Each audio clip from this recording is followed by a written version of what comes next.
Det store midler Forsvaret forvalter.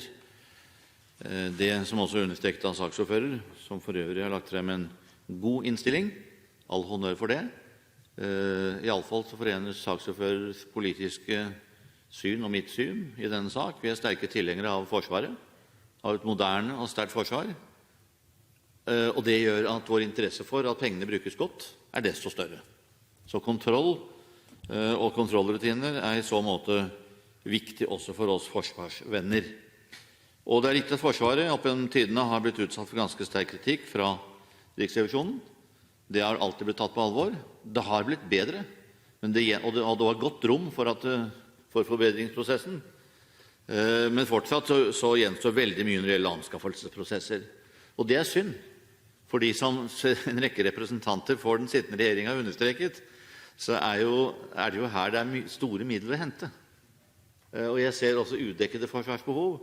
Så når vi snakker om milliardbeløp samlet for den offentlige forvaltning på effektive anskaffelsesprosesser, så det en kritikk som bør tas på alvor. To ord også om den generelle åpenhet om økonomi og forsvar. Vi står nå overfor behandling av det store kampflyprosjektet. Jeg vil gjerne understreke overfor den nye forsvarsminister som har god bakgrunn i departementet, at det behov for en åpenhet om kampflyprosjektet for å sikre motvekt mot den til dels desinformasjon som bedrives fra enkelte hold. Vi opplevde under anskaffelsesprosessen at selvfølgelig de som ville påvirke, drev desinformasjon. Det var helt naturlig, og de hadde sine allierte både her og der. Men nå har vi en annen prosess hvor det fortsatt spres mye forvirrende tall.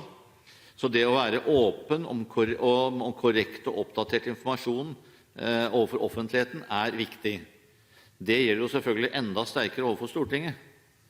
Og jeg reagerer altså når en kontradmiral i følge med en statssekretær i møte med en kanadisk parlamentskomité gir tall hvor han understreker at dette ikke offentlig tilgjengelige tall. Altså tallene ikke gitt til Stortinget.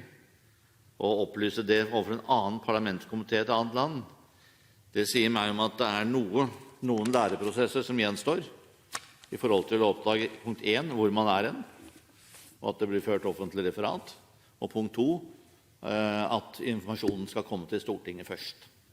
Nå uttaler jeg meg såpass mildt og åpent, fordi jeg vet at statsråden har fått et brev som han har lovet å besvare fra fagkomiteen i Stortinget.